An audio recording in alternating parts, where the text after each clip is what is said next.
श्री गणेशाय नमः। परम परमात्मने नमः। वेदपुरुषाय नमः। महासरस्वत्यै नमः। श्री गुरुचरणकमलेभ्यो नमः। वक्रतुण्डमहाकाय सूर्यकोटि सम्प्रभ निर्विघ्नं कुरु देव सर्वकार्येषु सर्वदा। सर्वमङ्गलमाङ्गल्ये शिवे सर्वार्थसाधिके शरण्ये त्र्यम्बिके गौरी नारायणी नमस्तुते। बोले शंकर भगवान की जय। गणों सहित वीरभद्र द्वारा दक्ष का विध्वंस, दक्ष वध, वीरभद्र का वापस कैलाश पर्वत पर जाना, प्रसन्न भगवान शिव द्वारा उसे गणाध्यक्ष पद प्रदान करना। ब्रह्मा जी बोले, सभी शत्रुओं के विनाशक महाबलवान वीरभद्र भगवान विष्णु के साथ युद्ध में सभी प्रकार के दुखों को दूर करने वाले भगवान शंकर का अपने हृदय में ध्यान करके दिव्य रथ पर आरूढ़ होकर बड़े महान अस्त्रों को लेकर सिंह के समान गर्जन करने लगे। बलशाली विष्णु भी अपने योद्धाओं को उत्साहित करते हुए महान शब्द करने वाले अपने 5 जन्य नामक शंख को बजाने लगे। उस शंख की ध्वनि को सुनकर जो देवता पहले युद्ध भूमि छोड़कर भाग खड़े हुए थे वे तत्क्षण लौटकर आ गए। तब सेना सहित समस्त इंद्रादि लोकपाल सिंह गर्जना करके वीरभद्र के गणों के साथ युद्ध करने लगे। उस समय सिंहनाद करते हुए गणों एवं लोकपालों के बीच भयंकर घनघोर द्वंद्व युद्ध छिड़ गया। इंद्र नंदी के साथ युद्ध करने लगे, अग्नि स्वयं के साथ और बलशाली कुबेर कुष्मांडपति के साथ युद्ध करने लगे। तब इंद्र ने 100 पर्वतों वाले वज्र से नंदी पर प्रहार किया। नंदी ने भी त्रिशूल से इंद्र की छाती में प्रहार किया। बलवान इंद्र और नंदी दोनों एक दूसरे को जीतने की इच्छा से अनेक प्रकार के प्रहार करते हुए परस्पर प्रीतिपूर्वक लड़ने लगे। अत्यंत क्रोध युक्त अग्नि ने अपनी शक्ति से अस्मा पर प्रहार किया तथा उसने भी अग्नि पर बड़े वेग से तीक्ष्ण धार वाले त्रिशूल से प्रहार किया। गणों में श्रेष्ठ यूथपति महालोक प्रीतिपूर्वक शिवजी का ध्यान करते हुए यमराज के साथ घनघोर युद्ध करने लगे। महान बलशाली चंड आकर के नृत्य को तिरस्कृत करते हुए बड़े बड़े अस्त्रों से उसके साथ युद्ध करने लगे। महाबलवान मुंड भी त्रिलोकी को विस्मित करते हुए अपनी उत्तम शक्ति से वरुण के साथ युद्ध करने लगे। वायु ने अपने परम तेजस्वी अस्त्र से भृंगी को आहत कर दिया और प्रतापी भृंगी ने भी त्रिशूल से वायु पर प्रहार किया। वीर कुष्मांडपति ने पहुंचकर हृदय में आदर पूर्वक शिवजी का ध्यान करके कुबेर के साथ युद्ध करना प्रारंभ किया। महान भैरवीपति योगिनी के समूह को साथ लेकर समस्त देवताओं को विदीर्ण करके विचित्र रूप से उनका रक्त पीने लगे। क्षेत्रपाल श्रेष्ठ देवताओं का भक्षण करने लगे और काली भी उन देवताओं को विदीर्ण कर रक्त पीने लगे। तब शत्रुओं का संहार करने वाले भगवान विष्णु उनके साथ युद्ध करने लगे और उन्होंने 10 दिशाओं को दग्ध करते हुए वेगपूर्वक अपना चक्र फेंका। चक्र को वेगपूर्वक आते हुए देखकर बलवान क्षेत्रपाल ने सहसा वहां पहुंचकर उस चक्र को ग्रसित कर दिया। शत्रुओं के नगर को जीतने वाले भगवान विष्णु ने अपने चक्र को ग्रसित हुआ देखकर उसके मुख को मसलकर उस त्रिशूल के मुख से चक्र को उगलवा लिया। तब संसार के एकमात्र स्वामी महानुभाव तथा महाबलवान भगवान विष्णु अत्यंत कुपित हो उठे। वे क्रोधित होकर अपने चक्र तथा अनेक प्रकार के अस्त्रों को लेकर उन अस्त्रों से उन महावीर गणों के साथ युद्ध करने लगे। विष्णु ने प्रचंड पराक्रम के साथ भयंकर महायुद्ध किया। वे अनेक प्रकार के अस्त्र चलाकर प्रसन्नतापूर्वक उनके साथ युद्ध करने लगे।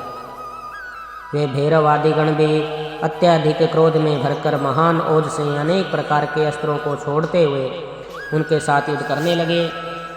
इस प्रकार अतुलनीय तेज वाले विष्णु के साथ होते हुए उनके युद्ध को देखकर बलवान वीरभद्र लौटकर उनके पास पहुंचकर विष्णु के साथ स्वयं युद्ध करने लगे।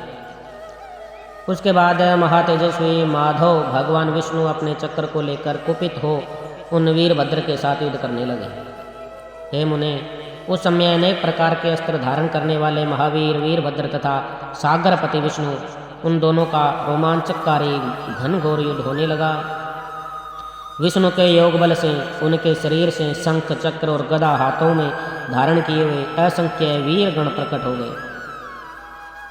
विष्णु के समान ही बलशाली तथा नाना प्रकार के अस्त्रों को धारण किए हुए वे वीरगण वार्तालाप करते हुए वीरभद्र के साथ युद्ध करने लगे। वीरभद्र ने भगवान शंकर का स्मरण करके विष्णु के समान तेजस्वी उन सभी को अपने त्रिशूल से मारकर भस्म कर दिया। तत्पश्चात उन महाबली वीरभद्र ने युद्ध भूमि में ही लीलापूर्वक विष्णु की छाती पर त्रिशूल से प्रहार किया। हे मुने, पुरुषोत्तम श्रीहरि त्रिशूल के प्रहार से घायल होकर सहसा भूमि पर गिर पड़े और अचेत हो गए। तब प्रलयाग्नि के समान तीनों लोकों को जला देने वाला और वीरों को भयभीत करने वाला अद्भुत तेज उत्पन्न हुआ। पुरुष श्रेष्ठ श्रीमान भगवान विष्णु पुनः उठकर क्रोध से नेत्रों को लाल किए हुए अपने चक्र को उठाकर वीरभद्र को मारने के लिए खड़े हो गए। तब दीनता रहित चित वाले शिव स्वरूप वीरभद्र ने प्रलयकालीन आदि के समान महातेजस्वी उस चक्र को स्तंभित कर दिया। हे मुने, मायापति महाप्रभु शंकर के प्रभाव से विष्णु के हाथ में स्थित चक्र चल नहीं पाया, वह निश्चित रूप से स्तंभित हो गया था। तब भाषण करते हुए उन गणेश्वर वीरभद्र ने विष्णु को भी स्तंभित कर दिया और वे शिखर युक्त पर्वत के समान खड़े हो गए। हे नारद, वीरभद्र ने जब भगवान विष्णु को स्तंभित कर दिया तब यह देखकर याज्ञिकों ने स्तंभन से मुक्त कराने वाले मंत्र का जप करके उन्हें स्तंभन से मुक्त कर दिया। हे मुने, तदंतर स्तंभन से मुक्त होने पर सारंग नामक धनुष धारण करने वाले रमापति ने कुपित होकर बाण से अपने धनुष को उठा लिया। हे तात, हे मुने, उन वीरभद्र ने 3 बाणों से विष्णु के सारंग धनुष पर प्रहार किया और वह उसी क्षण 3 टुकड़ों में विभक्त हो गया। तब महावाणी द्वारा बोधित हुए विष्णु ने उन महागण वीरभद्र को असव्य तेज से संपन्न जानकर अंतर्ध्यान होने का मन में विचार किया। सती के द्वारा किए गए आत्मदाह के समस्त परिणाम को जो शत्रुओं के लिए असव्य था जानकर सभी लोग उनके सबके स्वामी स्वतंत्र शिव जी का स्मरण करके अपने गणों के साथ अपने अपने लोक को चले गए। मैं भी पुत्र के शोक से पीड़ित हो सत्यलोक चला गया और अत्यंत दुख से व्याकुल होकर विचार करने लगा कि मुझे अब क्या करना चाहिए। मेरे तथा श्री विष्णु के चले जाने पर जो भी यज्ञोपजीवी देवता थे, मुनियों सहित उन सबको शिवगणों ने जीत लिया। उस उपद्रवों को महायज्ञ को विध्वंस हुआ देखकर यज्ञदेव अत्यंत भयभीत हो मृग का रूप धारण करके भागने लगे। मृग रूपी में आकाश की ओर भागते हुए उन यज्ञ को वीरभद्र ने पकड़कर सिरविहीन कर दिया। उसके बाद महागण वीरभद्र ने प्रजापति धर्म कश्यप, अनेक पुत्रों वाले मुनीश्वर अरिष्टनेमी मुनि अंगिरा, कृशाश्व तथा महामुनि दत्त के सिर पर पैर से प्रहार किया। प्रतापी वीरभद्र ने सरस्वती तथा देव माता अदिति की नासिका के अग्रभाग को अपने नखाग्र से विदृढ़ कर दिया।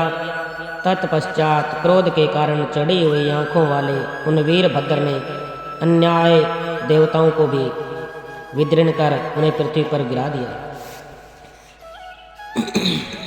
मुख्य देवताओं और मुनियों को विदृढ़ कर देने पर भी वे शांत नहीं हुए। महान क्रोध से भरे हुए वे नागराज की भांति सुशोभित हो रहे थे। जैसे सिंह वन के हाथियों की ओर देखता है, उसी प्रकार शत्रुओं को मारकर भी वे वीरभद्र सभी दिशाओं में देखने लगे, कौन शत्रु कहाँ है।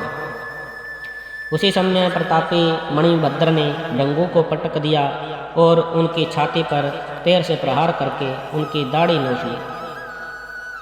चंड ने बड़े वेग से कुशा के दांत उखाड़ लिए, जो पूर्व काल में महादेव जी को दक्ष द्वारा साप दिए जाने पर दांत दिखाकर हंस रहे थे।